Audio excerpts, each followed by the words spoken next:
What's going on, everybody? Welcome back to Day Proof Cooking. Today I'm going to be showing you how to make chicken pot pie. Now this is an awesome recipe to learn how to make because really chicken pot pie is like great to eat at any time, you know. Cold day, rainy day, you're not sure what to eat, boom, chicken pot pie. Or you just, in general, don't know what to make. Make yourself a chicken pot pie because they are super easy. Now what I've found is I've watched a lot of videos, different recipes, read a lot of different recipes, and the vast majority of them are showing you how to cook everything in a cast iron skillet. No like pie pastry underneath, just cook everything in a cast iron skillet and then just put like a puff pastry top on it. And I mean, it looks good, but to me that's not a real chicken pot pie. A chicken pot pie should have like a pie crust base, fillings, and then a pie crust on top. So that's what I'm going to show you how to do today. I'll show you how to make a super simple pie crust and like an awesome savory chicken pot pie filling. So without any further ado, let's get into it and I'll show you how to make this.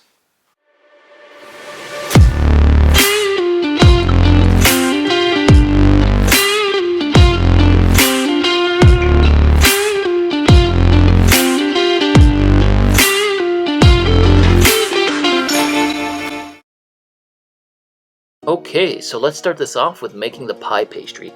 Now this recipe I'll show you will make you 4 pies, so you're going to need a large mixing bowl. And in that mixing bowl, pour in 5½ cups of all-purpose flour, then add in 1 teaspoon of baking powder. You see it's stuck to the bottom of my bowl a little bit, give me a second to get it out. Then add in 1 teaspoon of kosher salt and whisk those all together. And then add in 1 pound of lard. Now I let mine sit out at room temperature for about an hour until it was soft and easy to work with. Then pour it into the bowl and mix it all together. Now normally you should use a handled pastry blender to mix this all together, but I couldn't find mine, so I had to mix it by hand, and really the pastry still turned out fine. So if you don't have a pastry blender, you can just mix it by hand, it'll turn out fine.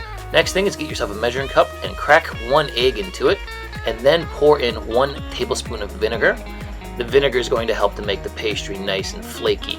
So mix those together and then get yourself some water and pour into the egg and vinegar until it reaches the 3/4 cup mark. That's what you want. And then take that and pour it in with the lard and flour.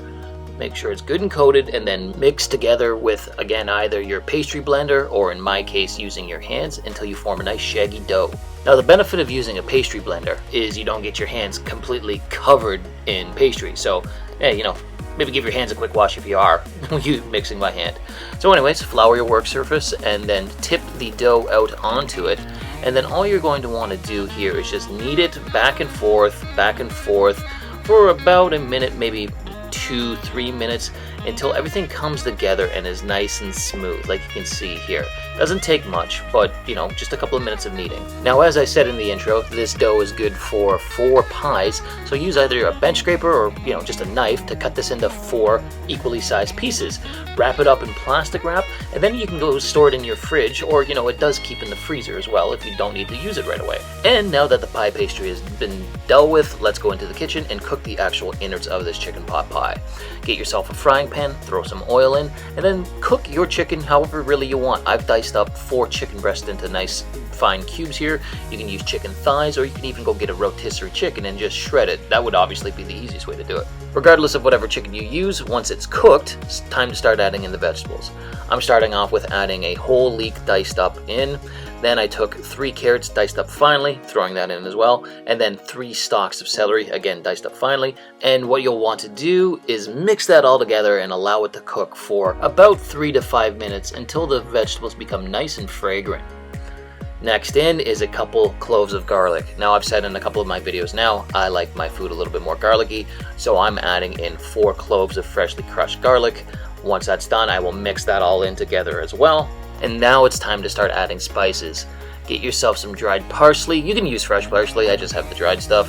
So get yourself some parsley and put in a good pinch or 2 of that. And then add in some dried thyme. Again, a good pinch or 2 of it. Once that's all been incorporated, it's time to start making a roux out of this. So make a little hole in the center and then pour in 3 tablespoons of butter. Mix that all around until it's melted, and then add in your 3 tablespoons of all-purpose flour.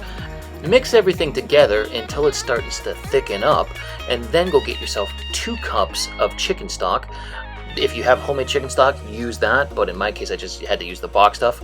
So pour that in and then mix it all together. Next up, unfortunately, is frozen peas. Personally, I hate peas, but a true chicken pot pie has peas in it, so add in about a cup of frozen peas. You can skip that step if you're like me and hate peas, but I wanted to make this accurate. Add some kosher salt and freshly ground black pepper for taste, and then mix in 1 cup of cream and mix that all together.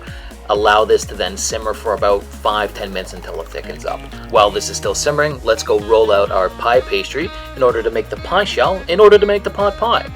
So generously flour your work surface, then go get one of your balls of pastry that you'd set aside, and then just gently and very carefully roll this out until it's thin enough that you can put it in your cast iron skillet and it'll go up along the sides. Now what I'm doing is rolling it over the rolling pin in order to transfer it into the cast iron skillet, and as I drop it in, you can see that I clearly did not make it big enough. That is a pain in the ass. Okay, one more time. We're gonna get it this time. So roll it out again like I'm doing here. Now this time, instead of rolling it over the rolling pin, I'm gonna fold it into quarters and drop it in this time. Now, again, it's not quite big enough, but you know what? I'm tired of trying to roll this out, so I'm just patching it up a little bit, patching the pastry. Don't tell anybody, that's cheating, what I've done there. But hey, this is idiot-proof cooking. This is not necessarily about making it the most picturesque, it's about making awesome, easy food. So anyways, pour your pie toppings into the pie shell, and then roll out the top pie crust. Now, this time I friggin' nailed it. I actually was able to do it on the first try. Didn't have to redo it at all, which is nice. So drape it over the pie, drape your top crust over the pie, and then fold everything in along the edges so that you make like a nice crust. Then what you'll want to do is give it a nice either egg wash, but I'm using milk. You can do a milk wash or an egg wash. And then also cut some vents into your pie so that it doesn't, like expand too much. Preheat your oven to 400 degrees Fahrenheit and bake this for about half an hour until it comes out golden brown like that. Now let me show you the message I wrote. Look at my vents. Can you read that? I decided to be a little cheeky.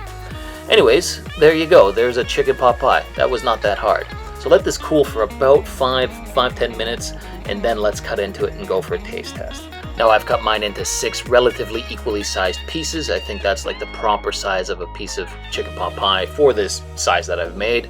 Now get yourself a sturdy spatula like I have here and pull it out, and you've got yourself some chicken pot pie. Now let's go in for a taste test. As you can see, a little bit of the crust fell off there. That's okay. I probably should have let it just sit for a couple of more minutes to firm up.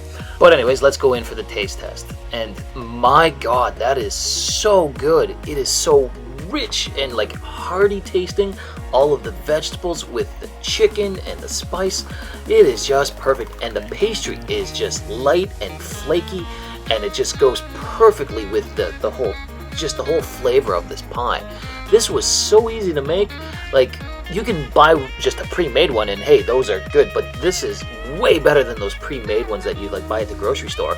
And it took a little bit of prep, but it really was not that hard. You should definitely try making these at home because it's so rewarding to make something awesome like this.